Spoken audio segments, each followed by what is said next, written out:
ദൈവത്തിൻ്റെ അതിപരിശുദ്ധമായ നാമം വാഴ്ത്തപ്പെടുമാറാകട്ടെ.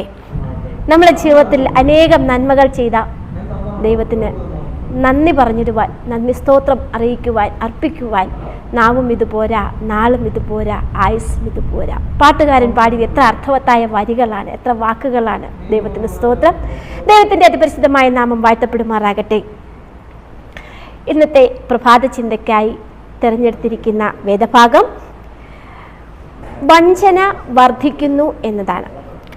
അതിനാധാരമായ ഒരു വാക്യം വായിക്കാം. 5-ാമത്തെ ദൂതൻ ഊതി, അപ്പോൾ ഒരു നക്ഷത്രം ആകാശത്ത് നിന്ന് ഭൂമിയിൽ വീണ് കിടക്കുന്നത് ഞാൻ കണ്ടു. അവന് അഗാധ കൂപത്തിന്റെ താക്കോൽ ലഭിച്ചു. വെളിപ്പാട് 9:1. നമ്മുടെ വീടുകൾക്കെല്ലാം താക്കോലുണ്ട്. നമ്മളെല്ലാവരും ഒരു വിധത്തിലുള്ള വീടിന്റെ താക്കോല്, വണ്ടികളുടെ താക്കോല്, അങ്ങനെ പലതരത്തിലുള്ള താക്കോലുകൾ ഉപയോഗിക്കുന്നവരാ. എന്നാൽ ഏകദേശം 6000 വർഷങ്ങൾക്ക് മുൻപ് പുരാതന ബാബിലോണിലും ഈജിപ്തിലുമായിരുന്നു താക്കോലുകളുടെ ആദ്യകാല ഉപയോഗം. അസീറിയയുടെ തലസ്ഥാനമായ നിനവയുടെ അവശിഷ്ടങ്ങളിൽ നിന്ന് ഒരു താക്കോൽ കണ്ടെത്തി. അപ്പോ ആ താക്കോല് നാം ഇന്ന് വായിച്ചതായ ഒരു വാക്യത്തിൽ, ആ വാക്യത്തിലും ഒരു താക്കോലിനെ കുറിച്ച് പറയുന്നുണ്ട്. അവന് അഗാധ കൂപത്തിന്റെ താക്കോൽ ലഭിച്ചു എന്ന് പറയുന്നുണ്ട്.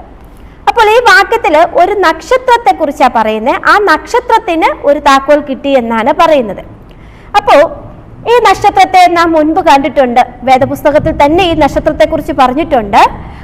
തന്റെ തിന്മയെ ഈ ലോകത്തിലേക്ക് കൊണ്ടുവന്ന സാത്താനെ പ്രതിനിധീകരിക്കുന്ന ലൂക്കോസ് 10:18 പറഞ്ഞിരിക്കുന്ന ഒരു നക്ഷത്രം.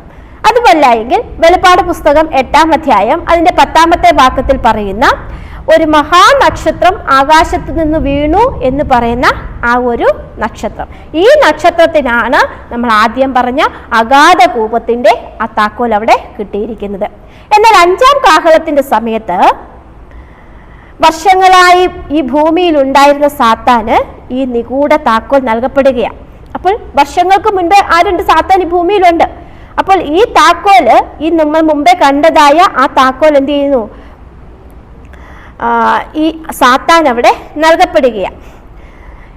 അഗാധത്തിന്റെ താക്കോലും കയ്യിൽ ഒരു വലിയ ചങ്ങലയുമായി ഒരു ദൂതൻ വന്ന് 1000 ആണ്ടേക്ക് സാത്താനെ ചങ്ങലക്കിടുകയും അഗാധത്തിൽ തള്ളിയിട്ട് അടച്ചു പൂട്ടുകയും ചെയ്യുന്നു എന്ന് വെളിപ്പാട് പുസ്തകത്തിൽ നാം പഠിക്കുന്നുണ്ട്.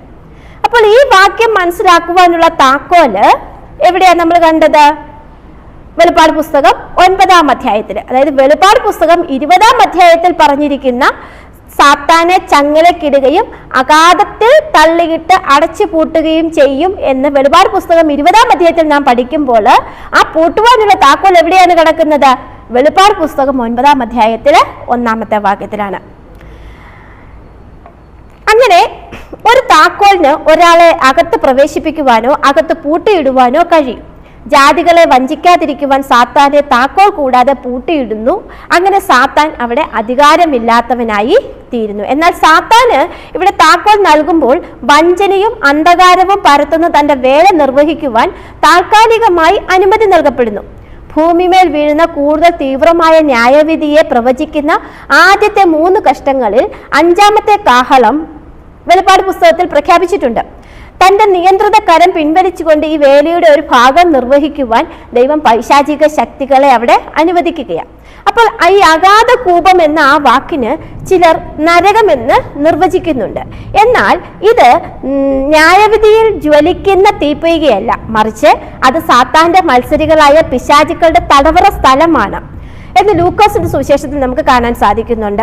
ദൈവജനത്തിനെതിരെ പോരാടുന്ന മൃഗത്തിന്റെ സ്ഥാനമാണ് എന്ന് വെളിപ്പാട് പുസ്തകം 11-ാം അധ്യായത്തിലും അതിന്റെ 17-ാമത്തെ അധ്യായത്തിലും നമുക്ക് വ്യക്തമായി കാണുന്നു. 2-ാം വരവിന് ശേഷമുള്ള കർത്താവായ യേശുക്രിസ്തുവിന്റെ 2-ാം വരവിന് ശേഷമുള്ള വിജനമായ ഭൂമിയെയും ഈ അഗാധ കൂപം എന്ന വാക്കുകൊണ്ട് സൂചിപ്പിക്കുന്നു എന്ന് വെളിപ്പാട് പുസ്തകം 20-ാം അധ്യായം അതിൻ്റെ 3-ാം വാക്യത്തിൽ പറയുന്നുണ്ട്. ഇപ്രകാരം ഈ വഞ്ചന വർദ്ധിക്കുന്ന ഈ ലോകത്തിൽ നമ്മളെ പൂട്ടിയിടാതിരിപ്പാൻ തക്കവണ്ണം നാം ദൈവത്തിൽ ആശ്രയിക്കേണ്ടത് വളരെ, ഈ വെളിപാട് പുസ്തകങ്ങളും വെളിപാട് പ്രവചനങ്ങളും നമ്മൾ അക്ഷരം പ്രതി പഠിക്കേണ്ടത് വളരെ അത്യാവശ്യമായി തീർന്നിരിക്കുകയാണ്. ഇന്നത്തെ ഈ ദിവസത്തിൽ നമ്മുടെ അനുഗ്രഹത്തിനായിട്ട് നമുക്കൊരു പ്രാർത്ഥന ഇവിടെ തന്നിരിക്കുന്നു. സ്വർഗസ്ഥനായ പിതാവേ, ഈ ലോകത്ത് തിന്മയുടെ ശക്തികൾ വളരുമ്പോൾ നിന്റെ സംരക്ഷണകരം നിന്റെ ജനത്തിന്മേൽ ഉണ്ടായിരിക്കട്ടെ.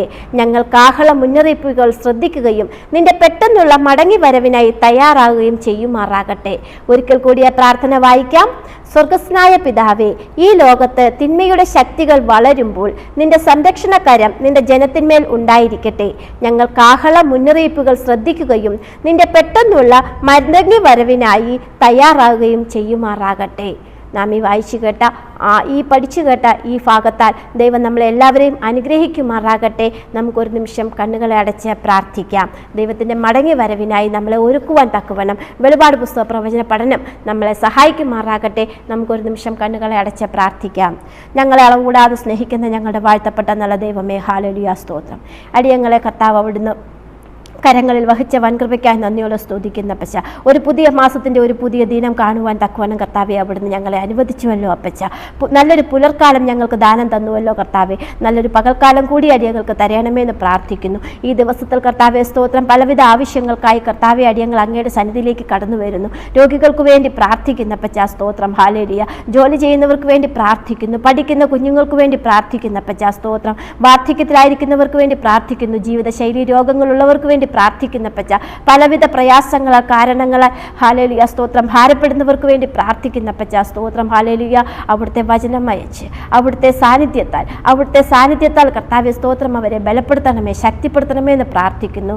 രോഗിതരായവരെ സൗഖ്യപ്പെടുത്തണമേ എന്ന് പ്രാർത്ഥിക്കുന്ന പച്ച, സ്തോത്രം, ഹല്ലേലൂയ. അടിയങ്ങളുടെ ആവശ്യങ്ങൾ അറിഞ്ഞ് കർത്താവേ സ്തോത്രം അവിടുന്ന് അടിയങ്ങളെ വഴി നടത്തുന്ന വൻകൃപയ്ക്കാൻ നന്ദിയോടെ സ്തുതിക്കുന്നു. വഞ്ചന വർദ്ധിക്കുന്ന ഈ ലോകത്ത് കർത്താവേ സ്തോത്രം അങ്ങയുടെ മുഖം നോക്കി ജീവിപ്പാൻ, അങ്ങയുമായുള്ള ഒരു സുദൃഢമായ ബന്ധം കാത്തു സൂക്ഷിക്കുവാൻ അടിയങ്ങളെ സഹായിക്കുമാറാകണമെന്ന് പ്രാർത്ഥിക്കുന്നു.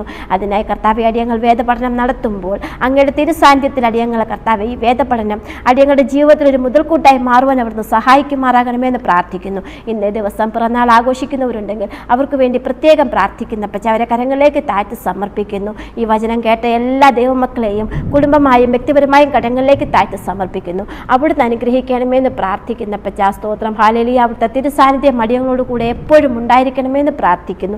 എല്ലാറ്റിലും ഉപരിയായി അവിടുന്ന് വേഗം വരണമെന്ന് പ്രാർത്ഥിക്കുന്നു. സകലവും ഞങ്ങൾക്ക് ജീവൻ പിടിഞ്ഞ് യേശു ക്രിസ്തുവിൻ്റെ വിലയേറിയ നാമത്തിൽ തന്നെ, ആമേൻ. എല്ലാവർക്കും നന്മ നിറഞ്ഞ ഒരു ശുഭദിനം ആശംസിക്കുന്നു. ദൈവം എല്ലാവരെയും അനുഗ്രഹിക്കുമാറാകട്ടെ. ആമേൻ. ദൈവനാമം മഹത്വപ്പെടുമാറാകട്ടെ.